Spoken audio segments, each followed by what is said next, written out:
With this year marking the 15th anniversary of the Dave Filoni version of Clone Wars, I thought it would be fitting to go back and rewatch the show to see if it still holds up to this day, or are we just riding a high of nostalgia? So let's take a look back and review Star Wars The Clone Wars Season 1. And the movie, which I'll be covering in this video along with Season 1 because it just doesn't warrant its own separate video.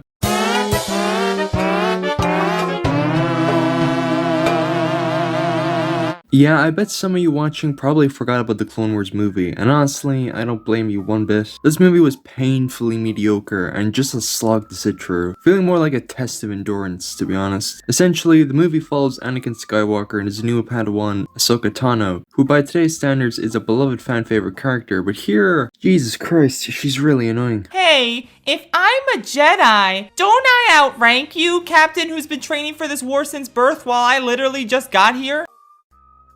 They definitely toned it down in the actual show, but here it's almost unbearable. The beginning of the movie is focused on the Battle of Christophsis, which is good old-fashioned Republic versus Separatist Clone Wars action. It slowly drifts to focusing on Anakin and Ahsoka returning Jabba the Hutt's son, Barada the Hutt, while Count Dooku tries to sabotage them because if the Jedi return Jabba's son, it means that the Hutts will back the Republic, which would obviously not be ideal for the Separatists. But it's just done so clumsily. Also, Anakin just casually commits space racism. I hate Hutts. While I've been mainly dunking on the movie, it does some good, like introducing Captain Rex, making Asajj Ventress canon, and having the late Christopher Lee voice Count Dooku for the first and only time in the 2008 version of Clone Wars. Other than that, there is really nothing else to compliment this movie for. The animation is rough, and that's putting it lightly. It's like watching two action figures fighting each other. It's just all so stilted and, again, rough. I'd give the Clone Wars movie a mediocre 5 out of 10. Now, onto the good stuff. Season 1 of Clone Wars is comprised of 22 episodes, with 7 arcs, being the Malevolence arc, the Archery S6 arc, the Nuke Gunray arc, the Florum arc, the Mara Dune arc, the Blue Shadow Virus arc, and the RYLOTH arc, as well as 6 episodic storylines being Ambush, Rookies, LAIR Grievous, Trespass, the Hidden Enemy, and Hostage Crisis, with all wildly varying quality, which is a bit of a problem this season has. Since this is the first season, they get a pass. Ambush is a pretty average Clone Wars episode, focusing on Yoda and a group of clones, Thyre, Jack, and Rice, who prevent a separatist assault in Toydaria. Again, this is just a pretty average Clone Wars episode, focusing on Jedi and clones defeating the droid army. A good start to the series, especially compared to the movie.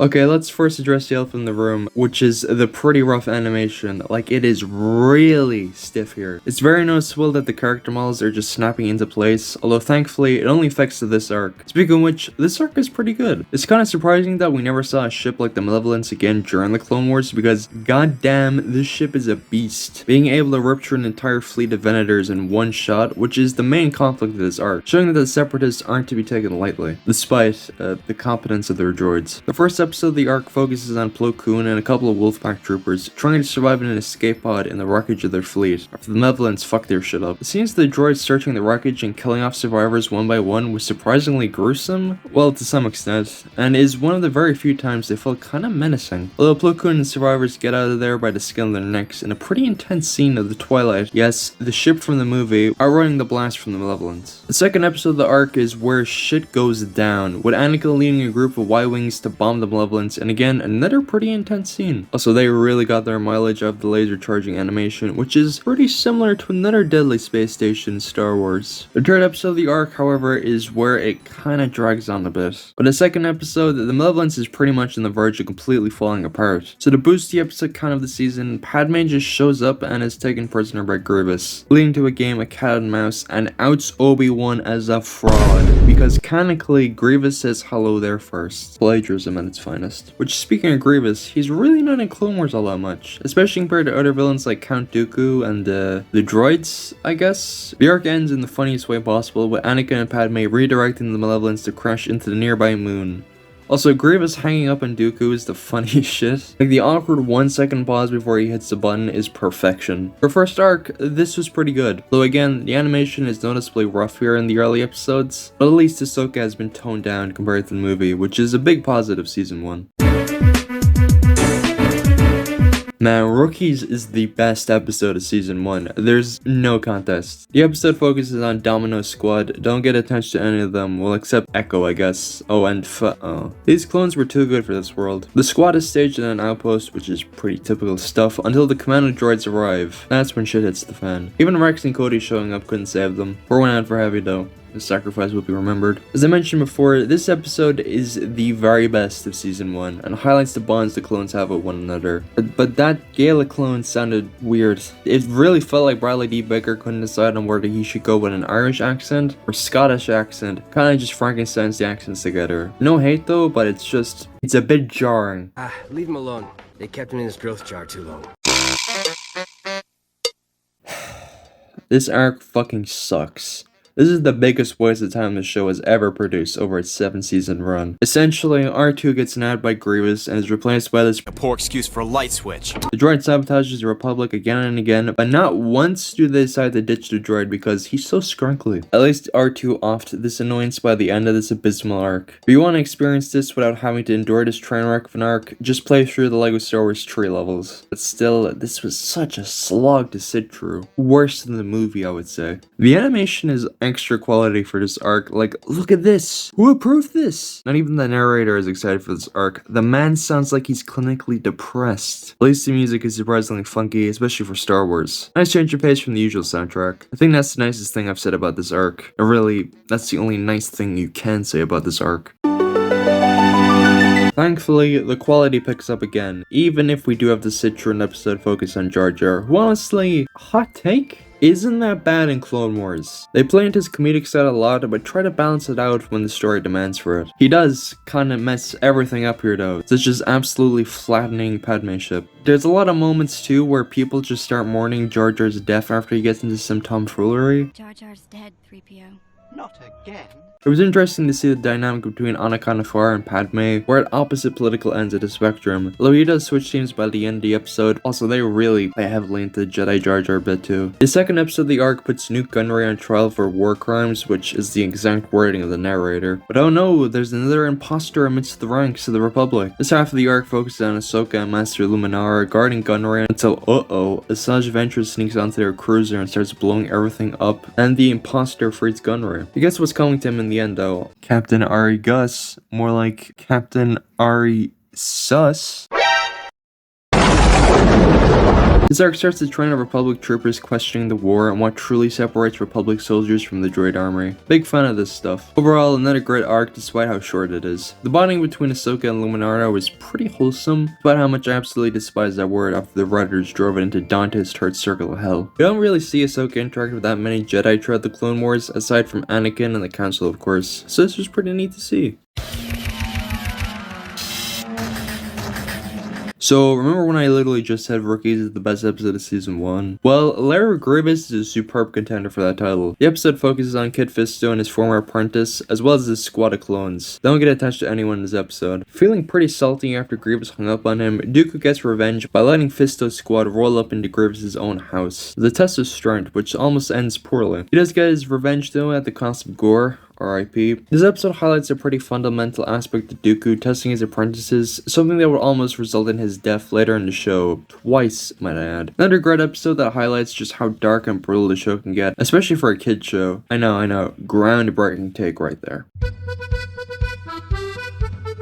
On the outside, the Florham arc isn't anything special, as it focuses on Dooku getting kidnapped by pirates, but it introduces the best pirate in the galaxy, Hondo Ohnaka. The ship is also the only UFO-looking ship in the entire franchise. Like, it's just straight up a UFO, and you know what? Respect. Eventually, Anakin and Obi-Wan go looking for Dooku after Hondo the Goat bargains, in air quotes, with Palpatine. In a surprising turn of events, they avoid getting roofied and instead, from the sense of it, wake up after blacking out from drinking. Truly inspirational role models. Due to their alcoholism, Jar Jar gets sent to bargain with Hondo's crew instead, and somehow, with the aid of the clones, Jar Jar actually manages to successfully free Obi-Wan and Anakin. As much as it pains me to say, this was a rare Jar Jar Bing stub. There's also a traitor side plot amongst Hondo's crew, but that gets tossed to the side when Dooku uses the Force to make them kill each other. Pretty metal. Only complaints with this arc is there isn't a whole pile of Hondo schemes. The first episode felt a little all over the place, but yet another solid arc. I really don't get why people dislike the season so much. The only shit shows so far have been the imposter droid arc, the movie of course. Other than that, this season has been pretty smooth sailing.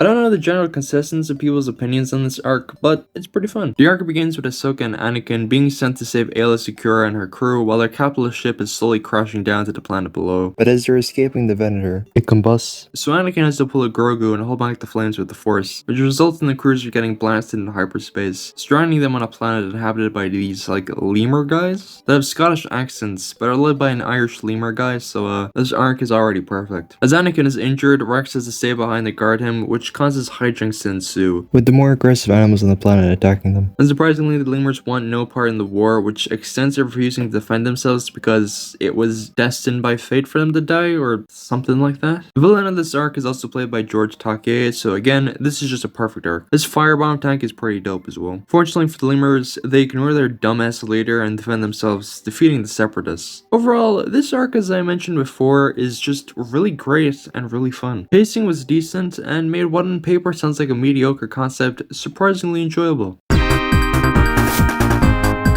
This is just Avatar, the bad one, but better. I'm not even joking, by the way. Look at the Pantorans compared to the Pandorans. I mean, even their names sound similar. The episode focuses on Senator Chuchi, the best senator that isn't Bail or Padme, trying to make peace with a tribe on the frozen moon of Pantora, despite the chairman's obvious space racism. Spacism? He ends up dead by the end of the episode, so the conflict resolved with peace talks. Side note 2, but the clone troopers' snowsuits look so weird. It's like you just took the face from the helmet of the Phase 1 clones and just slapped on the snowtrooper helmet, which I guess is supposed to be the point, but nah, they were not cooking. An okay episode, but man, it kinda drags towards the end.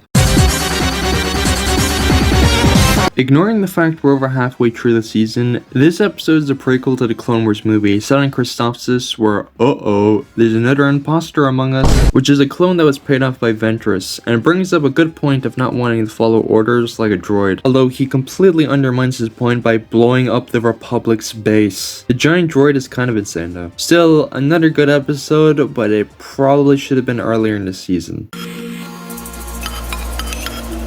Yeah, I mean, this arc is, it's kind of mid. It focused on a mad scientist that worked for the Separatists with a very strong German accent. Anyway, he brings back an extinct virus and tries to use chemical warfare to infect the galaxy, and to an extent, he almost succeeds by infecting Ahsoka, Rex, Padme, and a bunch of other clones. Meanwhile, Anakin and Obi-Wan go looking for an antidote on a planet that was left to rot by the Separatists, with a weapon that is essentially a Death Star, but it can't destroy planets. Of course, they succeed and hint at Rex training Jar Jar, but unfortunately, it never happens. Again, kind of a mid-arc, but the next couple episodes really make up for it.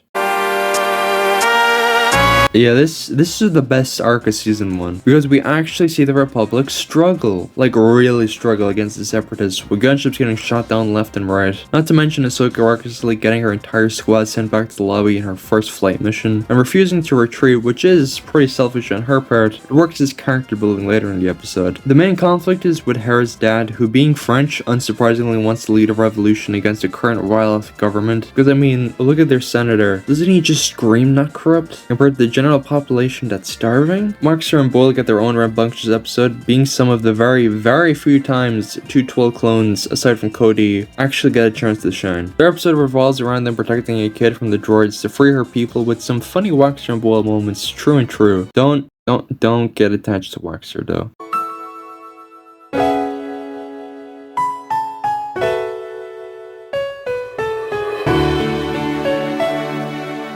The arc ends with the Techno Guild getting thrown under the bus by the commander droid, who just fucking dips when the going gets tough. Overall, this arc is peak, and really shows the hardships and struggles of the Clone Wars, which hasn't really been seen throughout the season, at least not to this extent. And now, on to the season finale. This episode introduces the best bounty hunter in Star Wars, of course being the one and only Cad Bane, who gets hired to take the Republic senators hostage, and even guns some of them down. There's also moments of Padme and Anakin bickering spliced in, which makes up for the awkward interaction between her and Bail later in the episode when she has Anakin's lightsaber. This was all exploited for Jabba the Hutt's zesty uncle Zero the Hutt. As a season finale, this episode isn't that good, but in a vacuum is decent, but definitely not something I'm itching to rewatch again in the future. And again, why is this a season finale? You should have ended this with the RYLOTH arc. This just, I mean, I guess it leads into season 2, but like, no, this was not a chief. Looking back on it, season 1 wasn't that bad in all honesty. Sure, it falls flat with the godforsaken archery arc, but has some major highlights like rookies and the previously mentioned RYLOTH arc. Overall, I'd give Clone Wars season 1 a decent 7 out of 10. Not mind-blowing, but not awful by any means. On the bright side, it can't and thankfully doesn't really get worse from here, although season 4 is a bit rough at the beginning, but stay tuned for next time when we take a look back on Clone Wars season 2, which let's just say has a major leap in quality. But until then, see ya.